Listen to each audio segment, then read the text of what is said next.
Conestoga. Welcome to a very special episode of your Conestoga today. I'm your host, Mama Zawonko. As the holiday season approaches, we are reminded of the magic in the air. I can literally smell it.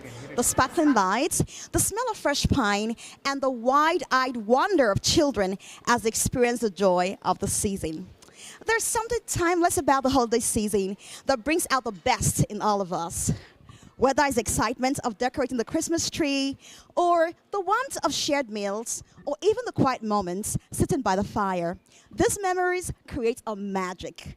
And speaking about magic, today, students of the Visual Merchandising Department of Conestoga College will be unveiling an interactive Christmas exhibition project that will bring an extra sparkle to our community. But before I tell you more, let's head over to Bruce de la Cruz for the weather.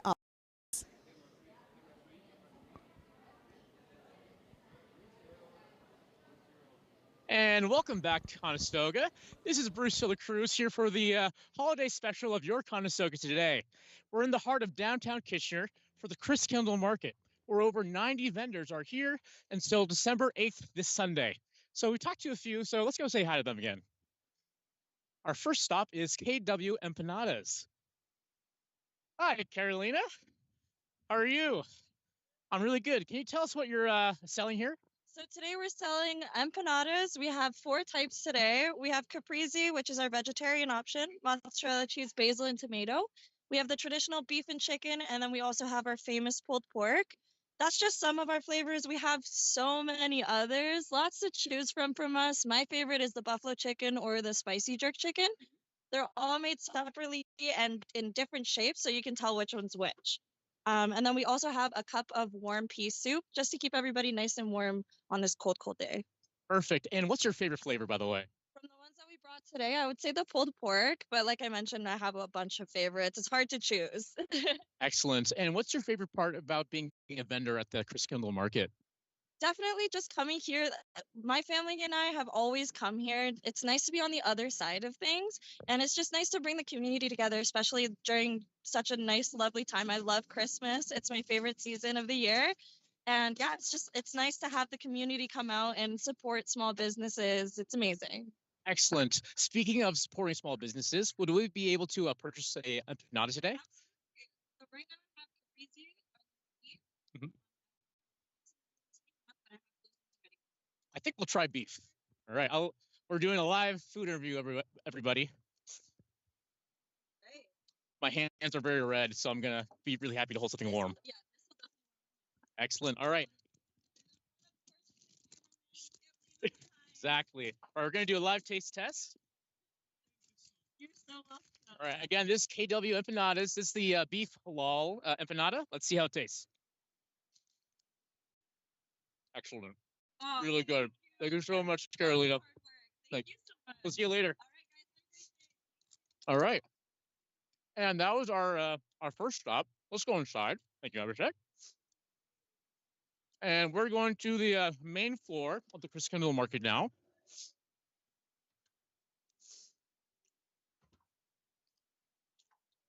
Fun fact about the Chris Kindle Market: it's been around for more than 20 years, but it dates back all the way to Germany. All this here is Gracie over here. Hi, Gracie. I'm good. How are you? Yes, and can you tell us what you're selling here today? So I do handmade hair accessories, double-sided reversible hair headbands, 7 ways to tie it, 2 knots, and then I have all of my little hand-tied bows, my claw clips and scrunchies, these cute and adorable, oh my goodness, Christmas little bows here. Everything is handmade by in Fergus area. And seller here today or throughout the whole market so far?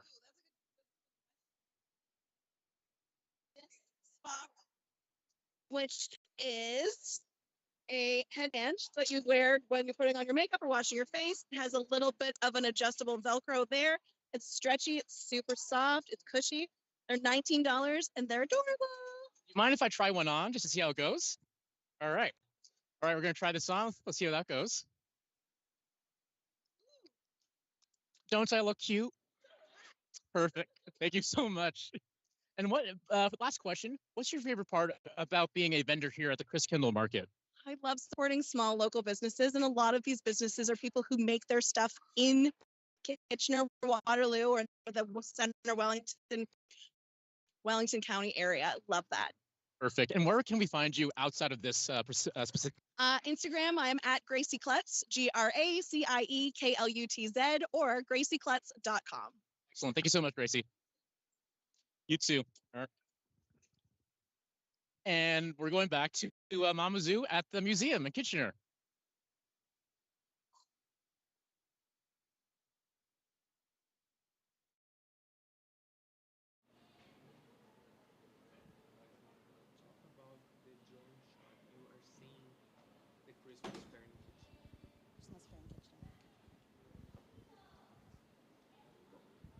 Well, thank you. I mean, that was a lovely shot. I saw the drone shots at the Kitchener Fair Market. And right now I'm joined by Andrea Hine. She is the project coordinator of the Nutcracker project. Now, I know probably you're very familiar with the Santa Claus story, but this is another interesting story that I bet will be fascinating to you as well. So Andrea will be taking me on a tour project, and stick around because you can ask the questions too if you have some. Andrea, could you tell us about the Nutcracker project? So the is a collaboration between our program, Visual Merchandising Arts, and the German college students over at Trier College. It's a COIL project. So COIL is the, oh my goodness, now I'm going to forget what it's called. Collaborative online international learning, and so it gives students an opportunity to work with other students from other countries. There are a lot of COILs going on. Ours just happens to be with German students, and once we decided that we were going to do this display, it is funded by the BIA, so the Downtown Kitchener Business Improvement Association. They fund it for us, and then we put this on in collaboration with the holiday market. So lots of different pieces moving around, lots of collaborating, lots of partnerships, and so basically we decided to do this with the German students. We thought who better than German students to bring the Nutcracker display to life, who does Christmas better than they do. So our students have done all the prop production, and then their students worked on all of the tech elements to really bring this into an immersive display. Awesome. Now, can you walk us through this magical experience? Yes, I can. So if you're not familiar with the Nutcracker, it starts out with Clara and Fritz. Clara is our main character. Fritz is her little brother. And they are waiting outside in the hallway. They're waiting to go into the room with the Christmas tree. And so they're kind of peeking through. That's how the story begins. They're peeking through, a lot of anticipation about the Christmas tree and the gifts that are going to be underneath it. So we are, right now, we'll be Clara and Fritz, and we'll go and walk through the living room. And then the first thing you will see is the Christmas tree as you walk in. Yes. All right. Come on through. So now you're you are underneath the Christmas tree. So in this story, the Christmas tree is humongous, and these kids are looking up at it in awe, and they're excited about all the gifts that are under the tree. And what happens in the Nutcracker is that Clara ends up, she gets a Nutcracker from her godfather, Drosselmeyer, and her brother, being the little brother that he is, breaks it. And so she's very excited about this Nutcracker, so she gets obviously upset when he breaks it.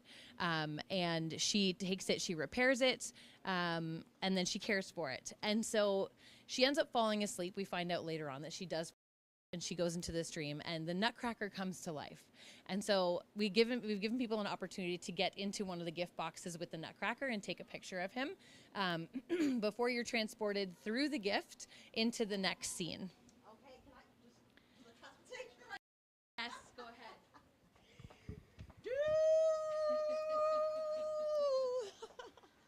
And then what happens? So now we're going to walk through the gift, and we're going to go into the Mouse King battle scene. So Clara and the Nutcracker walk through, and all of a sudden they're greeted by an army of mice. And the mice are led by their Mouse King over here, and they seem to be taken over. They're overrun, and Clara feels helpless because her poor Nutcracker is about to get is about to be taken over. the evil Mouse King here. So what Clara does is she takes off her slipper, her ballet slipper, and she launches it at the Mouse King, and basically that's battle. So they win. So students have created is a bit of the Mouse King battle. So when you turn around, there's an interactive element here. You will play the game, and you will either be on the side or the Nutcracker side. And if you are on the Mouse King side, you're going to throw pieces of fake cheese into the bucket. And if you're on the Nutcracker, throw ballet slippers into the bucket. You're going to see who wins. Hopefully the Nutcracker always wins, but you never know. we can't. I don't know where the cheese is. I've got a slipper. Yep, here. You throw the slipper, I'll throw the cheese. Yep, so into there. See who gets it. All right. 3, 2, 1. Ooh, we both got it. It's a tie. So whoever wins, you'll know at the end. Yep. And so then after they beat the Mouse King, you're gonna get transported through the magic forest.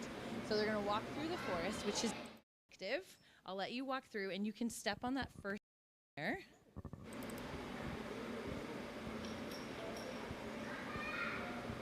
When you step on that stone, it will light up.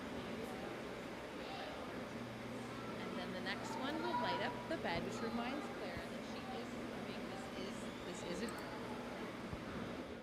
Keep coming through. And then the last stone here should set up the ballet music. When you're going through, which brings you into the final scene, which is the Sugar Plum Fairy. So you are greeted by 4 different mannequins here, and all of the costumes were designed and fabricated by our students. And so you're going into Arabia, North America, China, and then you see all of the props that are here are all constructed by our as well. And you're going to walk up into the final scene is the Sugar Plum Fairy. And this dress was designed and constructed by one of our German students. He's a fashion student, so he has worked with our team.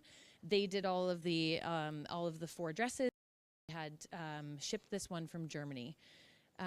Yep, and so this is the final scene in the end, and basically happily ever after this. I love the story.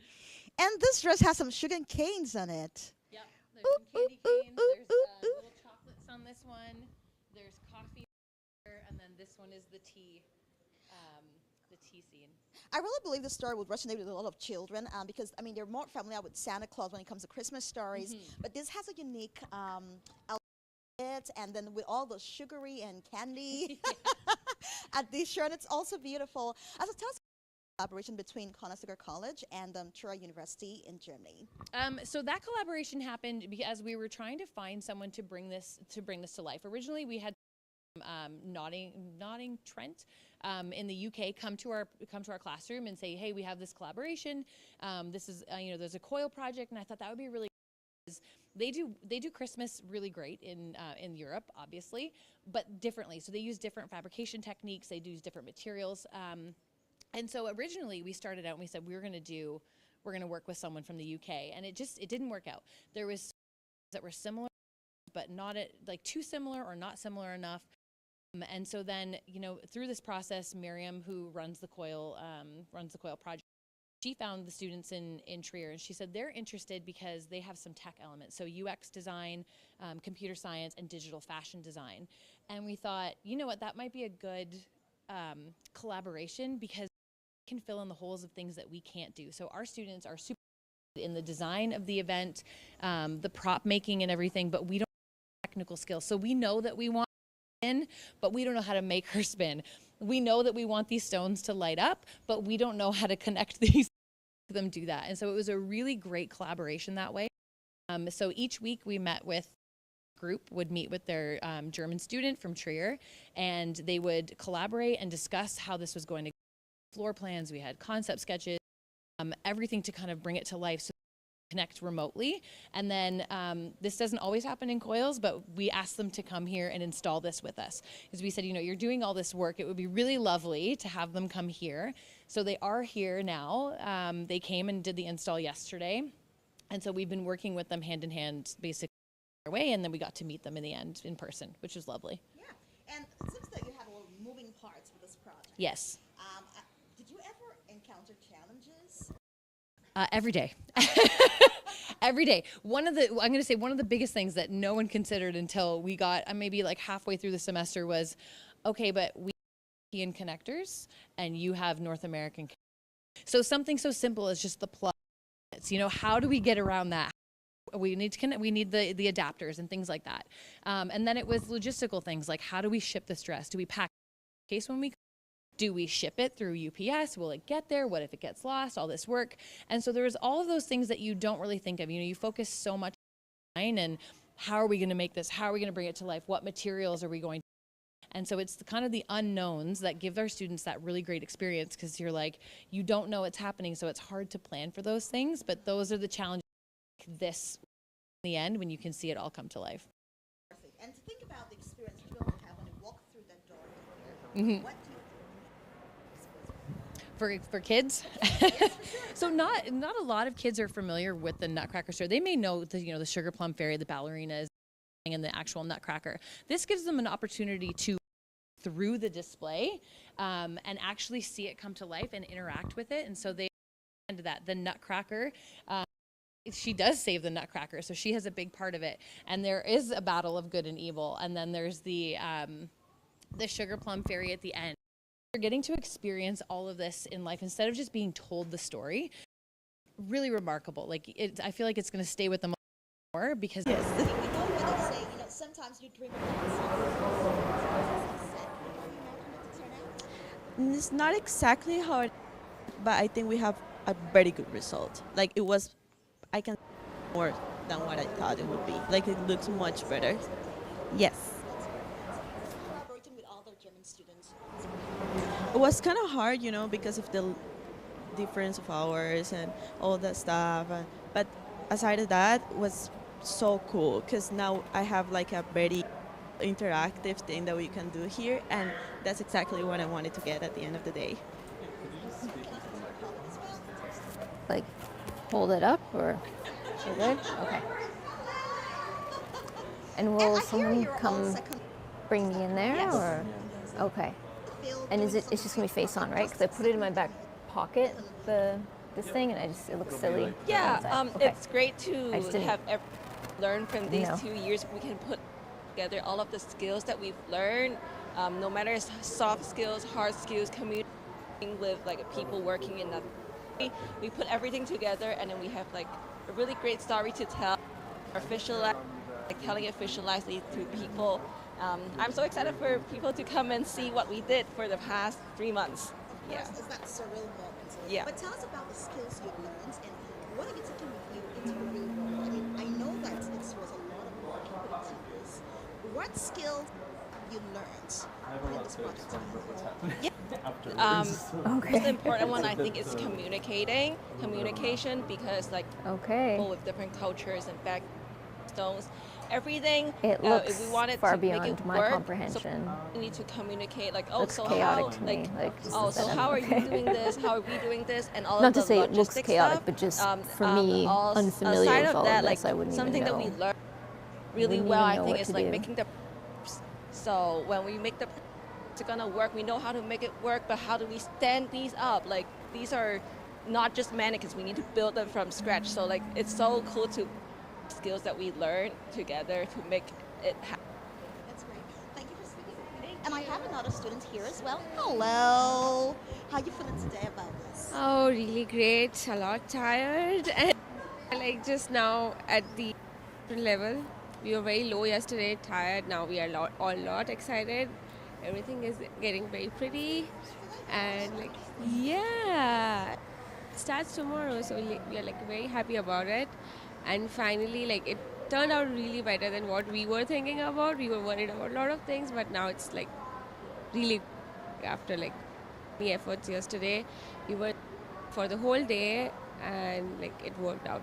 Thanks again. Oh, I apologize. don't apologize. No, I think Like this when is we great. were creating the costumes, we were not I like hope I thinking can about answer the questions all right. they look like I hope I don't draw a actual like blank. I'm a little nervous. very magical one, but like it turned out to be so great. Like she's spinning and she has the lights around and she's shining and it has like the magical elements in there. So she has the belt which has an technology incorporated. Like it shines through and like it's so magical. So we want the like kids to like see that. The girls to come there and see that, okay, yeah, I want that dress, it's so pretty and like the fairy is like live and it has the very thing, so it's literally very magical. So that's the first thing we imagined to be like there, and that's how magical we wanted it to be, and it turned out exactly like that. So I say to you, congratulations. You and all of your team members deserve congratulations. And right now we'll head over back to Bruce. Bruce is somewhere in at the fair, at Kitchener Christmas Fair Market. After Bruce, there's more. Stay with us. And we're back at the Chris Kindle Market on the main floor. And now we're going to go over here and talk to some more vendors. Hi, and everybody, this is Stefan. Stefan, how are you? Good, you? Doing really well. And Abhishek, do you want to show what Stefan does? In your own words, what does your company do? Well, I do any kind of custom woodwork. I specialize mainly in the production of writing instruments, such as fountain pens, rollerball, ballpoint, and a small selection of mechanical pencils. And I also make pen cases.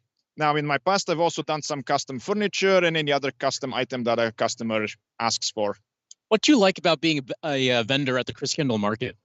Well, it's a great venue to bring the people in. It's kind of like a community event, and I like telling people. In regards to your craft, of the items on your table right now, which one is your favorite? Oh, there's so many. Come, let me show you. Sure. I'm going to give you some overview of some interesting facts about some of the woods. So there is a black wood right here. That black wood, that's an oak tree that lived and died in Ukraine over 5,000 years ago. Fascinating. It's been carbon dated by University of Laval and University of California, so the age is confirmed. Then we have a little bit more eclectic things, like this piece right here. This is a seed pod from a tree called Banksia, all the way in Australia.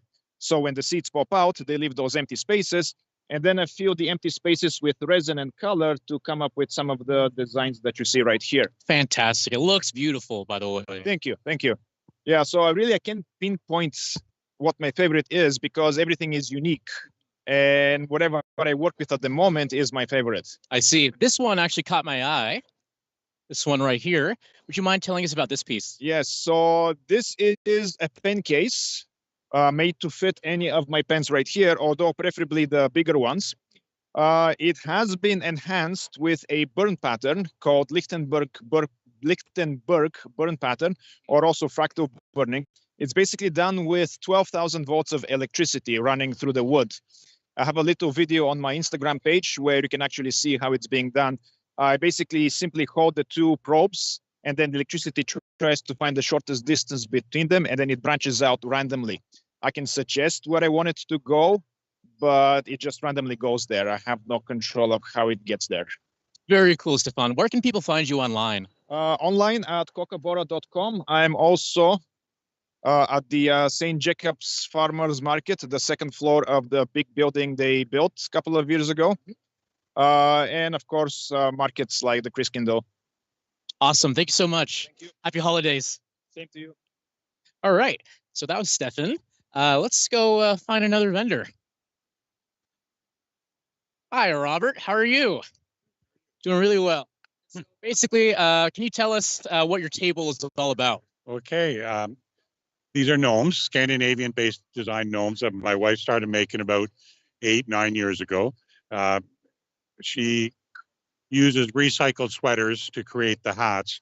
So they're very unique, one of a kind, handmade. And what more can I say? They're just. Which one is your favorite, by the way? Oh, I love the tree and bottle toppers here. Do you name your gnomes by any chance? Just curious. No, I don't, but we do encourage our customers to name the gnomes. I see. Gotcha. And They're intended to be good luck and look over your house. See, where can people find you online if they want to find you outside of the Christkindl market? Gnomesbymarty.com. Awesome. Thank you very much, Robert. Nice to meet you. All right, and I think we can meet a few more vendors. Let's go around this way. That was the center of the markets. Let's check out the surrounding areas now. I just love what they do with the space here every year. It's a fantastic area.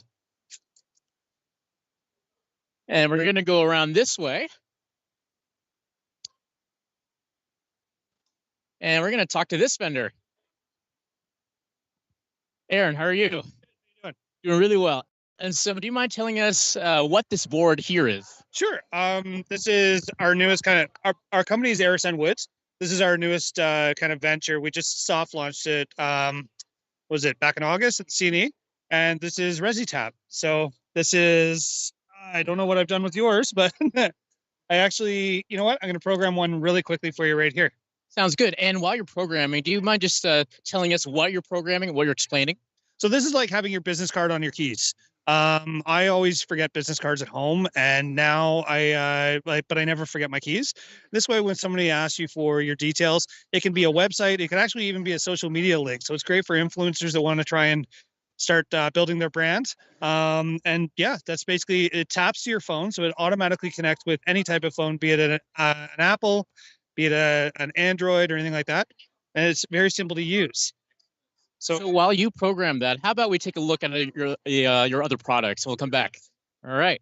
So as you can see, we got some nice resin tables here, some cutting boards. My brother's a carpenter. He makes cutting boards just as nice as these as well. I love this piece. This is a blue whale tail, I see. Bottle opener, very handy for the holidays. Wine bottle holder as well. And I think Aaron's ready with our tag now. So let's go take a look at that.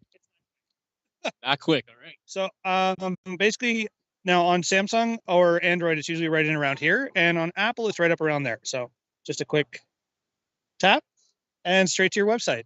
And that's ccdtv.ca. And we're basically watching ourselves right now, Aaron. What do you think of that? I think it's kind of weird for me, but fair enough. I see it all the time, every day. But yes, this is such a cool idea. I love this. Yeah. And where can people find you? Right now we're at Kitchener City Hall, but we're based at a tiny township up close to Conestoga Beach. We're easy to find online. It's resitap.com, resitap.com. These are they're very inexpensive. Great gift for the holidays. It's like awesome stocking stuffer. $25. No subscription fees. That's it. Perfect. And what's your favorite part about being a vendor here at the Christkindl market? The people. It's just constantly busy, so it's always, there's just a lot of people through. We get to talk to a lot of people, and it's interesting seeing the Christkindl as opposed to just the general ones. That German influence is kind of cool. It's something I hadn't seen before we started doing this show. So, fun fact: the Christkindl market dates all the way back around 700 years in Germany, but gentlemen brought it to Kitchener only 20 years ago, and it brings about 35,000 people every year now. I didn't realize there was that many, but yeah, I could believe it. If you're here on Saturday, it's almost shoulders wall to wall. I'm sure you've already told everybody about outside and that kind of stuff, but there's little booths set up. There's going to be caroling. There's skating at right down at City Hall here. So it's just get that Christmassy feeling in kind of going on. So exactly. I love the holiday season. Thank you so much, Aaron. See you later.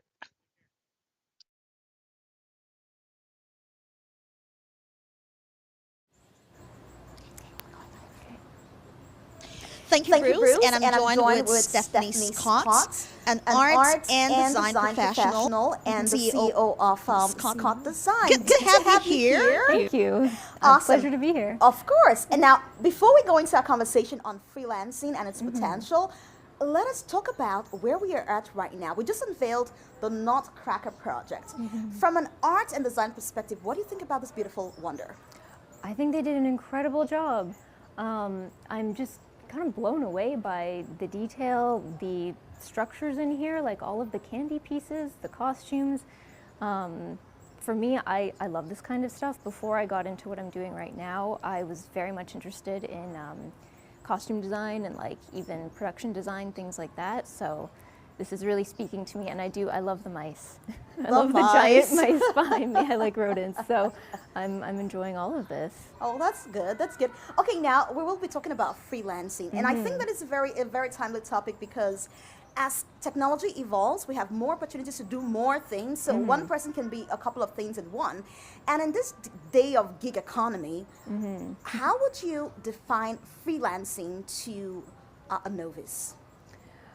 Oh gosh, I hadn't actually considered that, how I would define it. In a sense, it's like it's having your own business. So that's kind of how I view what I'm doing. I think of it more like I'm running my own business. I am the only one in my business, but depending on the person, you could have a whole team of people that you work with, or just be an individual and kind of run everything yourself.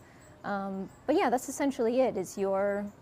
You are your business, and you can choose to kind of lean into your own identity for it, or you can kind of develop like an agency or something, a name that you then work under, in a sense. But basically, it's you running your own show. I just asked. Yeah. You preempted me. I was going to say running your own show, and she said it There you actually. go. And that's beautiful, yes. So whether it's a side hustle or whether it's something you're doing for only a few hours in the week, or you're doing 24 hours a day, it is your business. It is your identity. Okay, let's come to you, Stephanie. At what point did you realize that freelancing was your thing? And how's the experience been like for you since you made that decision? I think it's always been something that I was drawn towards. Like even when I was a kid, I had a lot of little like side projects. Like my friends and I would do drawings and try to sell them to the neighbors. I would make comic books and things like that. And even in high school, paint T-shirts for friends and charge them maybe $5 or $10 a shirt. It's far too little. So it was always something that I was kind of like inevitably, I think, going to be doing. It started about in, I'd say 2012, when I got an opportunity to paint a mural just through a friend of mine, and things just started to kind of grow quite slowly from there. Like it was slow and steady from there, and it was a side gig. It was something that I just did. I do a few murals and some chalkboards too. That's something I kind of found myself doing as well. I would do a few of those a year for about 5 years actually. And then late 2017, that finally started to really pick up, where I got a much larger opportunity painting several murals at the Catalyst building on Glasgow. And then by the spring of 2018, there was just so much demand that I was like, okay, I need to actually like set up my own business and do this properly. Register myself as a business and all of that, and pursue this full time, because it seemed like there was actually potential to turn it into something like that. So that's a very brief description of No, the brief, story. but I'd rather say detailed too, because you did mention something that I'm always curious about. I believe everyone has the potential to want to start something. At least we have passions, interests. But the thing is, we never really get enough time to create it into something more meaningful than just a side gig. So it's always, okay, once in a while I do this, but you actually walked the tracks. You were able to convert the side gig into a full-blown business. Now let's talk about your challenges, because I know that working for yourself comes with a lot of discipline. So what has been the most challenging moment or experience for you doing your own business? Every step of the way has been challenging. Maybe more so for me than for others. I don't know. But just, learning, starting with the basics, like how to put together a contract, a quote, invoices, like timelines, budgeting, like all of the basic foundational things that you need to have in order to run a business. And so much of that I've learned through a lot of trial and error. A lot of mistakes learned the hard way, and it's taken so much time. And now, it's about 6 years into it now, 6 or 7, depending on how you want to count. Finally, I feel like I'm getting a better understanding of like how long does it take me to do certain types of work, and how should I be communicating with clients, how should I be pricing things. But it's still not perfect. It's like I just keep keep refining that as I go, and discipline is a big part of it. So I found just having a solid routine, solid daily routine really helps to at least keep me on track, because the nature of the business is very unpredictable, and so you do have to be flexible, but so long as there's that daily routine where you kind of know, okay, I want to get these basic things done every day, it helps to at least keep you on track. Amazing. And I like that you said we need to focus on the daily routines, because actually it's those routines that make us form the stronger habits that help us plunge and thrive. Okay, so let's look at how do you keep your creativity flowing when you have multiple projects at the same time? Because you know, of course, it's just you are the accountant, you're managing your finances, you are the ideation expert, you are the one who goes to look for the job, you're the marketer, you're everything in one. How are you able to keep your creativity flowing and maintaining that high level work as you go about doing your multi-tasking? Well, I do have an accountant, so that's a that's a smart good idea. one. Yes, don't save yourself the hassle. I mean, I track every expense. I'm very uptight about that, especially lately. So, I mean, I do still handle a lot of that. And thankfully, when it comes to marketing, a lot of my work I've gotten through word of mouth. So I've been very lucky in the sense that I haven't had to really put myself out there. So I'm really grateful for that. But yeah, running everything else and staying creative on top of it, that is another challenge. And that is where routine really helps, because it's, now that I understand kind of my workflow and how to kind of tap into that, there's a certain process for every project of ideation and then refining that and then building upon that and revising it. I kind of know the steps now, so I do find it a lot easier to come up with ideas and to be creative enough to do the work that I'm doing. I will say though that I do feel like there's a deeper level of creativity that I can't really reach within time constraints. I know that there's something that could really transcend what I'm doing right now, but it's going to require disregarding time and structure and everything. It's finding that perfect balance between meeting your deadlines and as well giving quality work. Yeah, it mustn't be the exactly. most of yourself each time, right? But at least you're able to meet your deadlines and you're able to give quality work. Yeah, exactly. Unless for some reason the project would call for me to to go deep and really explore that, which would be cool. But typically, there's time constraints, there's deadlines to meet. There's work to be done. That's good. So let's go back to your childhood when you started off, with doing small projects. I'm really concerned about students who really would love to do more because, they're in school, there are a lot of bills to be paid, more so they do have passions and interests that they would love to explore. What would be your advice to students who are looking to go into the gig economy or into freelancing as a side hustle? Because of course they can't do it full time right now. What are those skill sets they need to have, and what should they put forward now, even though they're just students?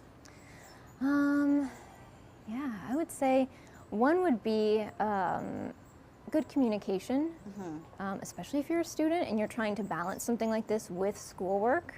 There's always a chance, even doing this full time as a business, projects don't always go as planned, things interrupt them, schedules get disrupted. Being able to communicate with your clients, reach out to them and let them know that maybe something's running behind or something needs to be adjusted, or following up with them about their feedback on things. Being able to comfortably communicate is a big part of it. And I understand that comes with time, and being a student, you are building that type of skill anyway. But just being confident and comfortable in communication. I still struggle with that as well, though. Because I think entrepreneurship, whether you're freelancing or otherwise, pushes you to a point where you have to leave your comfort zone. Yes. You have to learn some skill sets you're not comfortable learning, but you have to anyways, Yes, if you want to make the money. Okay, so one final question for you now. What do you see, or how do you project, well, maybe this is not exactly how I want to ask that, I'll rephrase it. what do you think about freelance in the next few years, given the rise of technology and its unpredictable nature, because it keeps changing, it keeps evolving? Yes. How do you predict or project freelance in the next future? In the nearest future, rather. Oh, I don't know if I'm the best at predictions, because I will tend to go a little dystopian, and I don't want to be that way. Okay. No, I do think with obviously AI is a very popular topic still, and I think that's certainly affecting freelancing and affecting people in all different realms, but especially the arts. So I do think that's something to be mindful of, and maybe not giving into the pressure to feel like you have to adopt that into your practice, because I know I've certainly felt pressure. Heard a lot of people say, well, if you're not working with AI, like you're going to get left behind. But I do disagree with that. I think there's still a lot of people who aren't embracing it with open arms, and there is still a desire for something that's handmade, that has a human touch to it, or even just working with another person and not a bot. I think that's in many ways going to become even more important. So I would say to anyone kind of starting on that path right now, try not to outsource your creativity to something else. Like, that's weird. Be precious about it, and try not to lean into those types of things as a crutch. Like, really try to build genuine skills, like your own genuine eye and perspective, and really focus on what you truly love doing. That's a big thing. Don't just start doing a certain style or a type of work because there's maybe a demand for it and you think, yeah, sure, why not, I can make some money. Unless it's something that you truly want to be doing. Make sure there's something genuine, a genuine love for it, because chances are you're going to start getting more and more work doing that. And if you hate it to begin with, you're going to really hate it once you get so much demand to keep doing the same work. Don't trap yourself like that. Stay genuine to what you love to do. And I want to say thank you so much for that sound advice. Keeping that human element very active, very visible is something that our generation does need. AI is great, but don't forget, we love the human elements too. Yes. Okay, it's been great speaking with Stephanie Scott, the CEO of Scott Design. How does that sound, CEO? I've never used CEO. I'm giving you that title right owner, now. operator. Okay, sole operator. proprietor. But Sole CEO. proprietor. I'll Whatever take she calls CEO. herself. Okay, take CEO as an added cap. Sure. Okay, the CEO of Scott Design, has been great speaking with you. Thank you so much for your time. We've learned something. I believe we've learned a thing or two about freelancing today. I'll be joined now by David, the director of the museum here at Kitchener, for some interview session. Stay tuned. There's more on Your Conestoga today.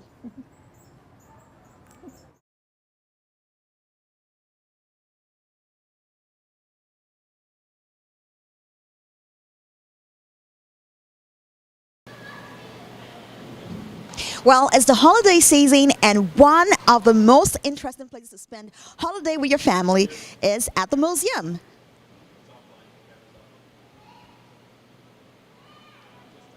Oh, sorry about that. Okay. It's the holiday season, and one of the most interesting places to spend holiday with your family is at the museum.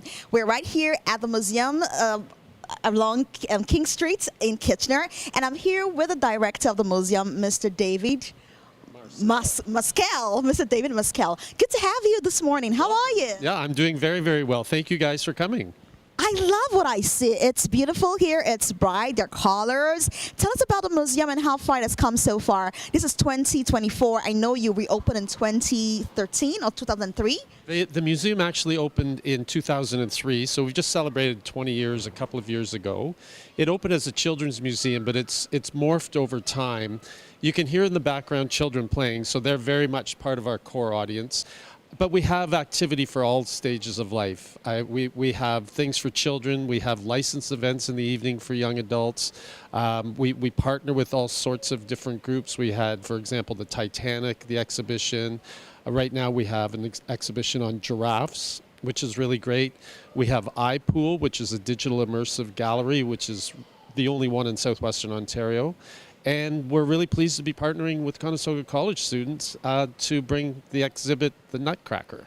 Awesome. Before we talk about the Nutcracker, now we have good news because we now know that our children can send their letters to Santa through the museum, at least despite the strike that Canada Post is going through right now. Could you shed a little bit more light about that?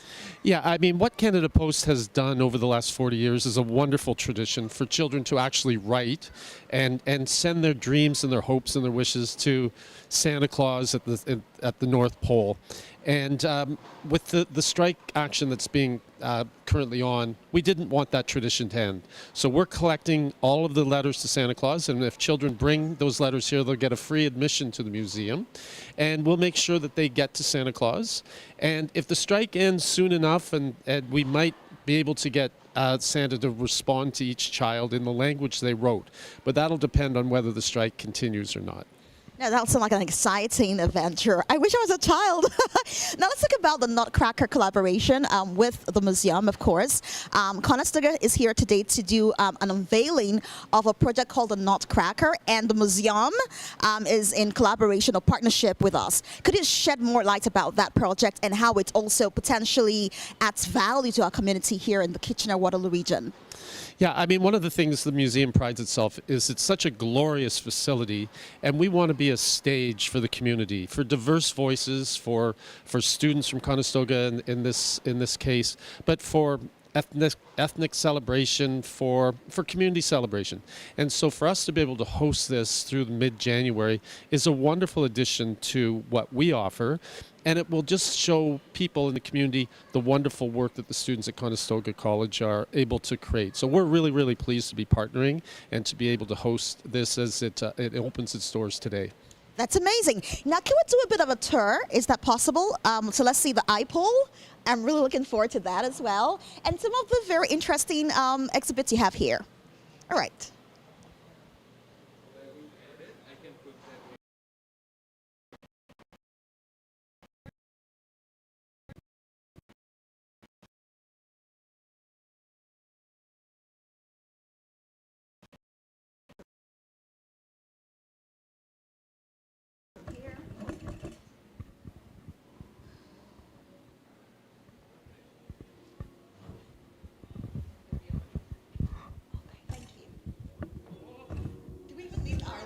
It's right in here.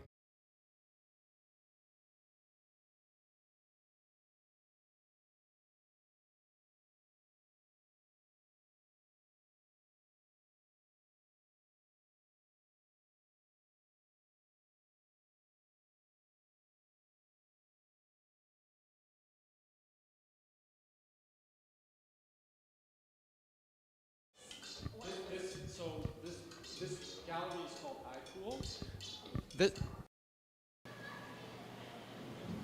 Well, it's the holiday season, and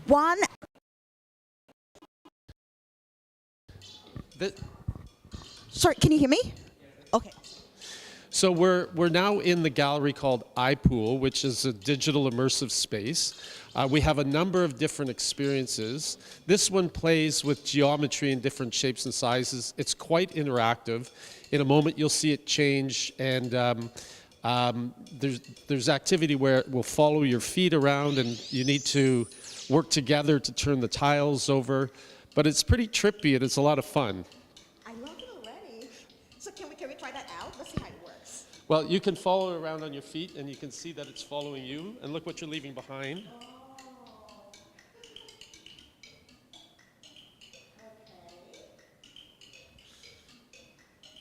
It's quite an immersive experience here.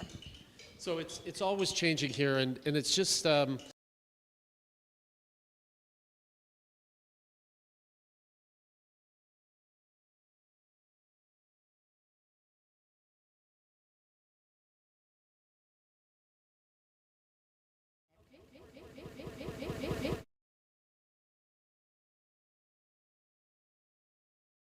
German partners from Trier University, Christopher and Trill. Is that correct?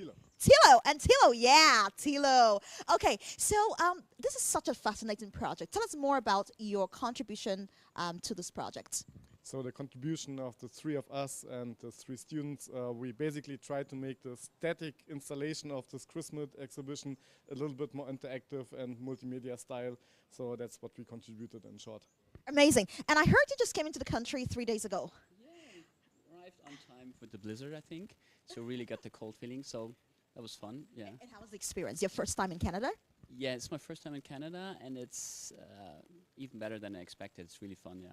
Yay, it's even better. So let's do this again. You were telling me earlier about the interactive lights that go up once these things are thrown into the buckets. So can you show us how that works? It's actually representing the battle of the Mouse King, yeah, and the Nutcracker. So what we did is you kind of register in the front at this buzzer, and then you have your own device smartphone, and you know which team you are in, and then you try to fight the battle. Like you put this props, you throw them in the bucket. Watch out. You see the light changes, and then you get a real-time feedback on your device. So you get the score, get to see the score, so you can keep on fighting the battle from the story. That's great. Good to know. Okay, one more question before I let you go. So tell us, what do you think is important for such collaborative efforts between global schools or organizations? I think it's actually very important to meet in person. Yeah, because the project started and we've been collaborating online and documents and just by video. I mean, we all know this from the COVID times. Yeah, so it's really important to meet the people, to talk with them, body language, gestures, and more in contact is a lot different. So you feel both sides of the communication. Yeah. Amazing. Now, I wish you a happy holidays, and I hope you enjoy Canada even more before you go back. I have your students here as well. I'd like to speak with them very briefly before we go off now. Can I have the students from the Germany, the German students here? Yay! Hey, hey, hey! How are you? I'm good. Thank you. Awesome. And you have, come on as well. Great. So one of you, one of you designed that beautiful mint green dress over there. Which one of you? Amazing. So what inspired that thought? Or what inspired that design? Especially the idea into the Nutcracker. I've looked at the musical, and I also looked at the Dior fashion houses and keep those things together. It's great because I love that it has candy on it, candy canes, which is a big part of the Canadian culture. So you're also putting that into our own experience here. Thank you so much for that. But has it been working with Canadian students here at Conestoga? It was actually pretty good. So I had very much fun. It was very productive with the students, and we made progress pretty fast actually with everything we did, and it was a new experience for me. Awesome. So going back to, when you go back to Germany rather, what experience are you taking with you from this project? What do you mean by that? So what I mean is, what experience are you going to go back home with when you travel back home to Germany? Well, that's a tough one actually. The experience. Okay, I can ask again. What I'm saying is, you had experience of Canada, you collaborated with students. What is that experience you're going to take back with you as you're traveling back home to Germany? To be more of a team player, I'd say, for me personally, awesome. because what I mostly do was with the programming and all working was doing mostly alone, and the interaction with the Canadian students was actually very enjoyable and very productive for me. So I will take that definitely as experience home with me. Great, awesome. What about you? Good question. Especially new inspiration. The snow, the country. I love the architecture of the city of Kitchener. Yeah, I think it's very inspiring. Yeah, I'll take that home.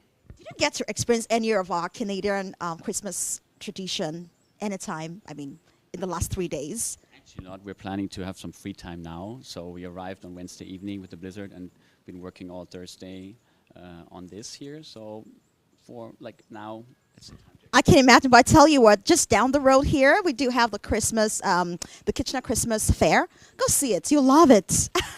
It was great. Yeah, oh, you're going to dance too?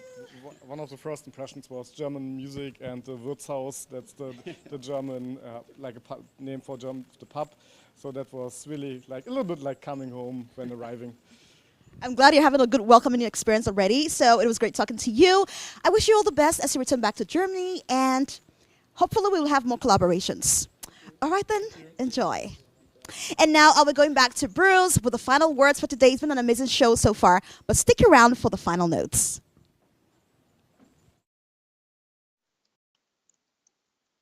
And I think I'm starting to finally get the hang of this Santa toy. This was made by Silver Thistle Toys by Marlene and her husband, all handcrafted. And fun fact, Marlene's grandfather was a master carpenter from Germany. Look at the skill here, the craftsmanship. And thank you, Marlene. She's a little bit busy, so we're going to talk to her later. Thank you very much. Yes, and you can find her at Silver Thistle Toys. That's their Instagram page. And we're going to walk around and find some more vendors. We're on the second floor of the Christkindl Market now. As you can see, full house still. Beautiful, beautiful space. It's a lovely day, nice and sunny. And you can just feel the holiday spirit, the festive cheer right now. Beautiful, beautiful. So we talked to a few vendors on this side of the building. Yeah, we're going to talk to this lovely lady over here, Francois. Oh, go ahead. No worries.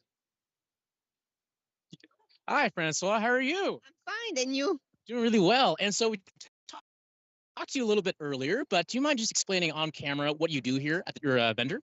Yes, donc I value beer from craft beer from different brewery and also apple cider. For me, beer is a new culinary adventure. When I discovered that beer goes very well with cheese, and charcuterie was the beginning of the story because I come from France. We love cheese.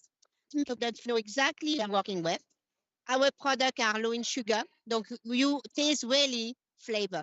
And sometimes you say, there is peach here. No, everything comes from the beer. We have a new line of product and we try to develop jam and mustard. Donc I get inspiration from the beer. Donc I did a strawberry jam and I start with a strawberry daiquiri sour and we win the third place at the Royal Winter Fair. And I have over jam. I have a peach one with an IPA. I do cranberry apple cider.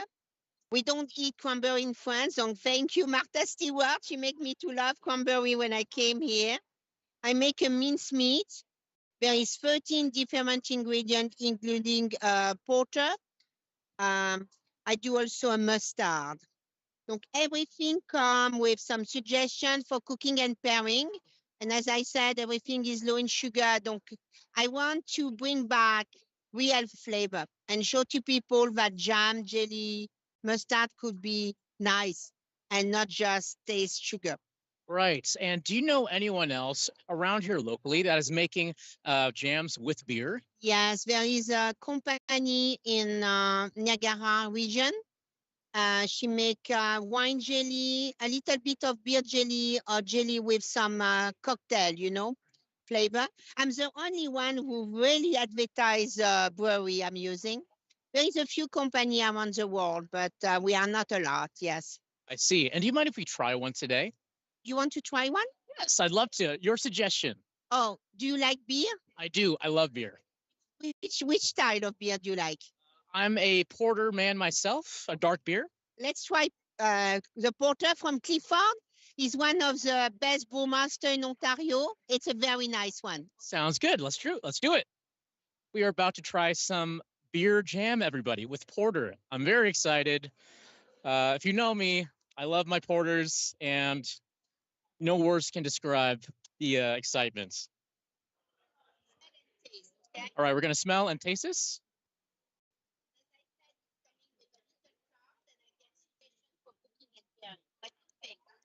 This is fantastic. This is really good. Thank you so much, Francois. And this is the Christkindl Market. This has been the Christkindl Market for your Conestoga today, our holiday special. It was really fun interviewing all the vendors. And again, the market is until December the 8th, which is this Sunday. Check out the 90 plus vendors. It's been an incredible experience for me. It's actually my first Christkindl Market to attend. And I implore all of you to try it out while it's still here. See you next time.